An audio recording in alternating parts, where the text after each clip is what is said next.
Buenos días a todos y todas, bienvenidos aquí a la residencia. Como bien lo sabemos, ayer hubo unos importantes anuncios por el presidente Trump que afecta al mundo entero y por supuesto desde el mismo ayer estuvimos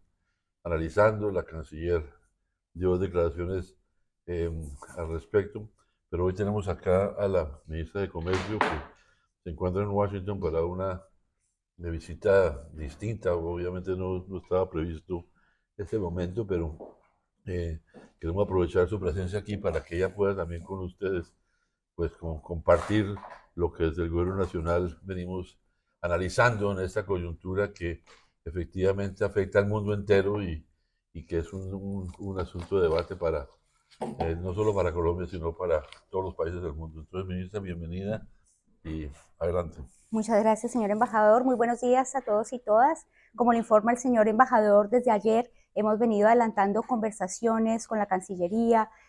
con algunos ministerios de cara a estas medidas que ha tomado el gobierno de Estados Unidos en materia de aranceles. Aquí es importante resaltar, como lo afirmamos en un comunicado de prensa que me imagino que ya ustedes tendrán a la mano, no se trató de medidas discriminatorias hacia Colombia, se trató de en lo que concierne a Colombia, de una medida que fue tomada con un alcance universal, es decir, para todos los socios comerciales de Estados Unidos y que implica un impacto a todas las importaciones que se hacen en el país del 10%. Hay un capítulo que tiene unas medidas sí, compensatorias para algunos países y allí lo que nosotros estamos observando es seguramente oportunidades precisamente para en el marco de esa diferencia que se crea de cara a otros países que fueron grabados de una manera superior. El caso, por ejemplo, de Europa, por ejemplo, con ese 20% general, el caso de Vietnam, por ejemplo, que son las medidas que son más altas, de Malasia, etcétera, donde nosotros de Brasil, que tenemos un 10% en común, nosotros lo que estamos mirando es en esos espacios donde tenemos una medida inferior con ese 10%, cómo podemos generar una oportunidad para la exportación de los productos colombianos y cómo esa coyuntura nos obliga o nos ratifica esa importancia de seguir transitando hacia una apuesta de diversificación tanto de los productos de exportación como de los mercados hacia los cuales tenemos relación comercial. Es una realidad que en la actualidad Estados Unidos es el principal socio comercial de Colombia. Estados Unidos tiene el 29% de las exportaciones colombianas, de los cuales las no mineroenergéticas abarcan un 31%. No obstante, digamos que estamos trabajando también en ese proceso de diversificación, fortalecimiento. Aquí el llamado es a trabajar de manera muy mancomunada, tanto con los gremios, los diferentes sectores productivos, el agropecuario, por ejemplo, para, de cara a estas medidas, encontrar una oportunidad de fortalecimiento también hacia otros mercados y también incluso para mejorar nuestras relaciones comerciales con Estados Unidos. Así que el balance, si bien es cierto, pues son medidas que tienen un impacto necesariamente en algunos sectores de la economía, es positivo en la medida que si se quiere íbamos a valorar las reacciones de los países que fueron abarcados por esta medida el día de ayer, casi que estamos teniendo, o de hecho estamos teniendo el mismo tratamiento de quienes se consideran los más amigos de Estados Unidos. Acá si miramos países como Argentina, como El Salvador, incluso si vamos a ver el trato que se le ha dado a Israel, hablaríamos que hemos sido muy bien tratados y en ese sentido lo importante también es resaltar que este es un trabajo y las reacciones a unas medidas que estaban anunciadas desde hace muchos días, es un trabajo que va a tomar un tiempo, digamos, prudencial, de diálogo con los diferentes sectores. Necesariamente eso tendrá una parte posterior que va a llamar a una eventual negociación. Nosotros, de hecho, valga resaltar que hace pocos días habíamos ya enviado una carta al secretario de Comercio de los Estados Unidos solicitándolo reconsiderar esa medida que impactaba a Colombia en cuanto a acero y aluminio, el 25%, y eso en la medida que también es una medida que impacta el sector de la construcción estadounidense. Acá nosotros también tenemos aliados estratégicos del sector privado estadounidense que se van a ver muy afectados con estas medidas de cara a esa posterior negociación. Entonces acá el llamado es a un trabajo armonioso con los diferentes sectores productivos, pero también con la institucionalidad colombiana. Acá lo que se viene también en esa apuesta de diversificación y de apertura comercial y de diversificación de nuestros comercios Son una serie de renegociaciones de los acuerdos comerciales que rigen en la actualidad. Tenemos pendiente, de hecho, radicar uno ante el Congreso de la República con Emiratos Árabes, y aquí es un llamado a la unidad. Digamos que ya lo hemos visto cómo los países están reaccionando, los poderes públicos, de cara a esta coyuntura en un sentido de nación, en un sentido de país, para que tomemos esa coyuntura como las mejores ventajas o los mejores escenarios que pueda producir o que pueda tener impacto en la economía de los colombianos. Ministra, usted está, por supuesto, hablando que esto no fue discriminatorio, está diciendo que una oportunidad, puede haber una oportunidad. Incluso acaba de decir que esto puede ser positivo en términos de cómo le fue a otros países. Pero en términos reales, Estados Unidos está, por lo menos en el caso de Colombia, incumpliendo o unilateralmente abandonando los términos del acuerdo de libre comercio que se firmó. ¿Ustedes no piensan acudir a instancias internacionales para, digamos, pedir que se cumpla la letra de ese acuerdo, o simplemente piensan encajar el 10% y seguir adelante? Es un poco prematuro, digamos, hablar de ese escenario. Estamos muy atentos también a la reacción de los diferentes países, especialmente aquellos con los que compartimos en unas condiciones económicas similares, o por ejemplo, los casos de los países de América Latina. Eso lo que nos habla es de una oportunidad también de fortalecer las relaciones al interior de instancias como la CELAC, de la cual Colombia el próximo 9 de abril va a asumir la presidencia pro tempore. Allí vamos a trabajar sobre una cápite comercial que permitirá ese espacio de diálogo, de negociación y de posibilidad de hacer frente a medidas como las que acaba de tomar Estados Unidos, pero en un sentido multilateral, en un sentido de bloque, porque no es el escenario ideal empezar a actuar de manera acalorada y unilateral como lo ha hecho en este momento Estados Unidos, de cara a los eventuales incumplimientos que esto conlleva en sentido universal de los acuerdos que tenía Estados Unidos, no con Colombia, sino con el mundo entero. Ministra, ya la orden ejecutiva establece algunas excepciones para la aplicación de los aranceles. ¿Qué sigue ahora en términos operativos? Bueno, está exento, por ejemplo, las importaciones de petróleo, allí clasifica Colombia, ¿verdad? Pero ¿qué sigue ahora en términos operativos? Ustedes, el secretario de Comercio, les envía una lista diciendo estos son los productos que,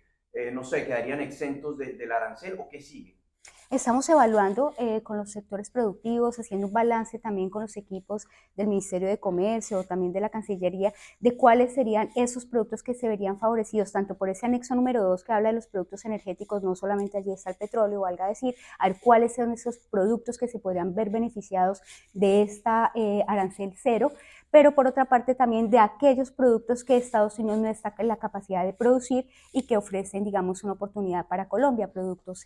digamos, en general también tenemos que se pueden ver muy favorecidos, como el de las flores, que es uno de los principales exportados a Estados Unidos, el del café, por ejemplo. Si hacemos ese comparativo del efecto que esto tiene en otros países competidores y las ventajas que esto pueda traer para Colombia.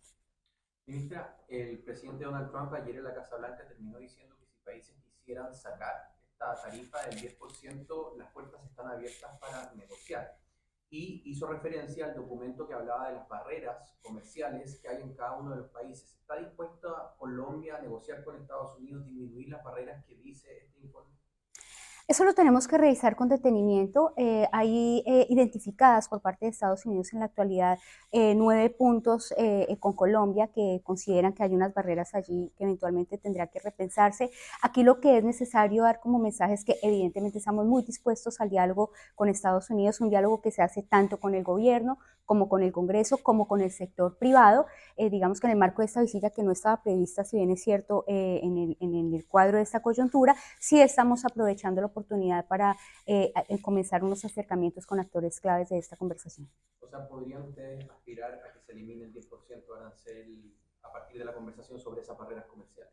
Por supuesto, siempre la posibilidad de negociar incluso esa condición está sobre la mesa. El secretario Marco Rubio ya lo había anunciado, que están dispuestos igual a entablar negociaciones dentro de una orientación también de equidad, digamos, una orientación diferencial. Y valga decir que ya hemos intentado esa puerta del diálogo con la carta que hace unas semanas enviamos al secretario de Comercio en el sentido de reconsiderar la medida que ya ha sido adoptada del 25% en materia de aluminio y acero, una medida que no solamente va a afectar a los exportadores colombianos, por ejemplo en el caso de los marcos de puertas y ventanas, sino que va a impactar gravemente el sector de la construcción en Estados Unidos. Entonces, lo que suele ocurrir en este tipo de escenarios es que la presión o la negociación se va a ver favorecida también por una reacción que va a haber a nivel interno en Estados Unidos del sector privado y una reacción incluso también del check and balance de los poderes interiores. Acá también se abre una puerta de reflexión a nivel constitucional y cuál va a ser la reacción institucional de ese sistema de pesos y contrapesos que existe en Estados Unidos, así como en Colombia, y del cual ya hemos visto, por ejemplo, la reacción inicial del Congreso de la República el día de ayer de cara a las medidas tomadas con Canadá. Ministra, el secretario del Tesoro ayer decía que no se descartaba que esto fuera una medida permanente. A largo plazo serían otras las reglas de juego. ¿Qué planes tienen si esto se mantiene en el largo plazo? ¿Cómo puede Colombia actuar si esos aranceles impuestos se mantienen? Y ayer también decía él, si hay respuesta retaliatoria de algunos de estos países, pues habría una escalada en el tema. Bueno, los que tienen esa capacidad de pronto y que ya han manifestado esa apuesta retaliatoria, que era previsible, digamos, son, por ejemplo, el bloque de la Unión Europea, que fue graduado con el 20%, claro, ellos tienen una capacidad de respuesta diferente y están estudiando esas medidas eventuales de retaliación. Países como Brasil ya están sobre esa vía. No es el caso de Colombia, no estamos emprendiendo una vía en ese sentido, nosotros estamos tomando la vía del diálogo, estamos valorando de manera digamos, sensata, tomándonos el tiempo de analizar los escenarios, de ver las reacciones de los demás países. Y aquí esta invitación, y yo creo que lo que surge si llegase a ser una medida de largo plazo, lo cual digamos, tenemos varias dudas porque acaba de haber una reacción para los estadounidenses también. Eso tiene un impacto sobre todo en el consumo de los estadounidenses. Y como les decía, eso también pasa por todo un proceso de controles de pesos y contrapesos en Estados Unidos, pero de largo plazo lo que se implica para Colombia es ratificar esa necesidad de la diversificación de nuestros mercados y la apertura y el estudio hacia otros productos y a mejorar nuestro sistema competitivo para exportar y mejorar nuestras relaciones comerciales, teniendo en cuenta que el mundo es más que Estados Unidos y que tenemos una apuesta también para fortalecer nuestro relacionamiento con el sur global y fortalecer nuestros sistemas de integración política a nivel de Latinoamérica. ¿Hay alguna explicación de dónde sale el 10%? Hemos estado haciendo como tratando de entender, porque no solamente el 10%, sino el caso de las otras medidas, los otros porcentajes, no hay en principio una justificación detallada, se trata de una medida generalizada y pues esperamos, eso sí, ya por parte de Estados Unidos seguramente vamos a conocer en los próximos días el detalle del por qué cada uno de los porcentajes o el por qué ese 10% indiscriminado para todos los países que tienen relación.